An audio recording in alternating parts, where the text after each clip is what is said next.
धर्म विज्ञान वैराग्य परमैश्वर्य शालिनः आनंदतीर्थ भगवत पादान वंदे निरंतरम. Shri Gurubhyo Namaha. Harihi Om. My namaskaras to you all.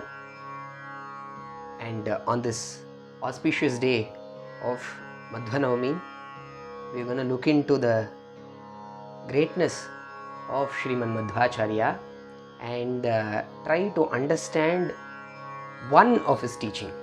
Not all, not even a few, not even two, but just one, and try to implement it in our lives. In our Sanatana Dharma, the main aim of this Dharma of Hinduism is very high. The aim and the goal is itself so large that the paths to attain that aim, that goal, are many. As we call it as Purusharthas in Sanatana Dharma, there are four, but the foremost among them, the highest one, is moksha, that is liberation, or to put it in a it is just getting out of this cycle, of this chakra of birth and death. It is much more deeper and much larger of a concept than this, but I am just telling it to you in a gist. And to attain this state of moksha, of liberation, there are many philosophies, there are many paths, be it the Advaita of Adi Shankaracharya or the Vishishta Advaita of Bhagavad Ramanujacharya, or this, our protagonist of the days, Sriman Madhvacharya's Tattvavada or Dvaita philosophy. As you have it in the name itself, Tattvavada is nothing but a philosophy based on reality. Our Madhvacharya, he pays more attention and gives more importance to your experiences.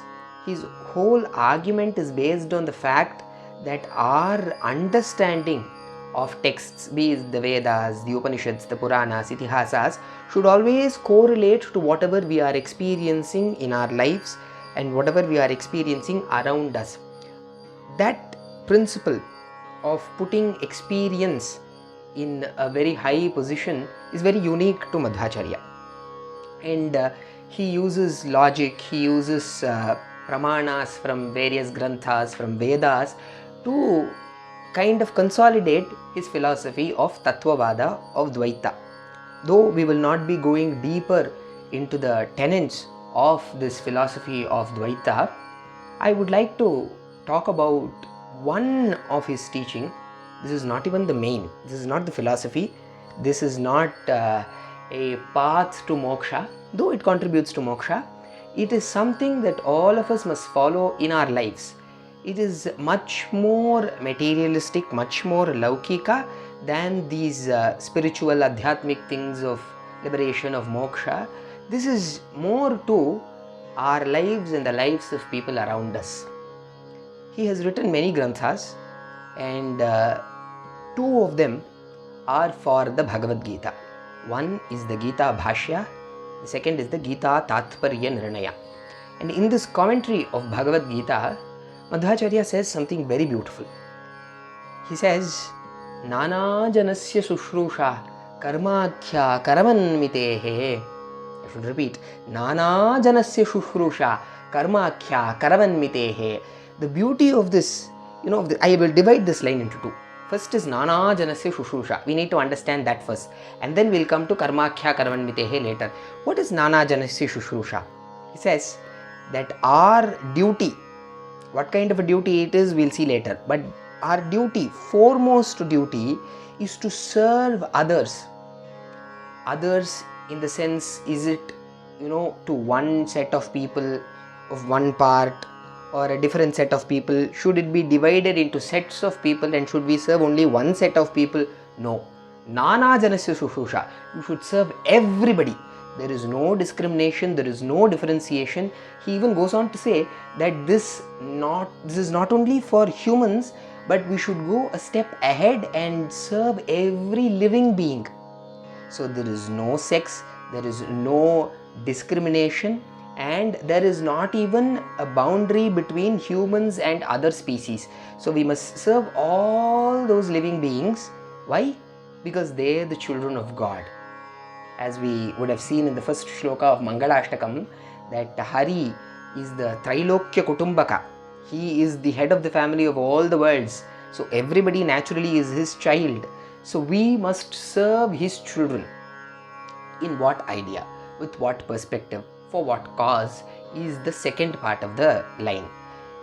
Most of us do service for some personal gains. There is some problem, I'll go do this. Or I'll get punyam from one act, so I will do this. Or I will get award, recognition, rewards for whatever I am doing, so I will do that. Is it for these reasons that we must do? He says no. Then what should be the cause? That is karma kya karavan mitehe. The service that we do is not for a reward, but it is a mandatory duty, and he goes on to say that it is the tax that we pay to God. So, see, in this country, because I am a commerce student, all of us falling in the tax bracket must pay a tax. It is shall, it is not may. You must pay, and shall in law means it is a very, very mandatory thing to do. So everyone must pay tax for the services that we avail from the government, and from this country we pay tax. Similarly, he says, we are using the resources created by Bhagavan. We are using the body that he has given us. He has given us a good heart, good organs. Most of our lives, till a very large extent, most of us are not affected. Touch wood. So when he has done all this for us, what is that tax that we must pay? That is the service that we do to his other children who probably might lack in something, one thing or the other. When we help such people, it truly makes God happy on us. He feels that this life that child has got is useful to someone. So this thought, this happiness, this sense of contentment that we try to give Bhagavan in the form of tax that we pay as to serving his children is the highest level of bhakti that we can do. And when we do such acts, then this world, par countries, the whole world will remain a very peaceful, humanitarian region to live in, rather than what it has become today. So one line from one of his granthas makes so much difference in the world. Imagine he has written 37, and each is more marvelous than the other. We must strive to learn whatever we can from the teachings of Madhvacharya in our lifetime. We can start from the 2 shlokas of Narasimha Nakhastuti and even go to Brahma Sutra Bhashyam and Rigveda Bhashyam that he has written, but that all that will happen with his own blessings and with the blessings of Bhagavan. So on this auspicious day of Madhva Navami, I pray to Srimad Acharya, to Ananda Tirtharu, to Madhvacharya, that all of us must develop the sense of serving others, and this world, and especially Bharata, our country, should become a better place. It is growing, it is becoming good, it should continue to do so, and we must feel proud of ourselves to being born in this country of culture, of tradition, of selflessness, and obviously of patriotism. So I once again bow down to Sriman Madhvacharya for bestowing this beautiful kriti, this beautiful grantha, this beautiful philosophy on earth, and I end my speech over here. Shri Madhvesharpanamastu.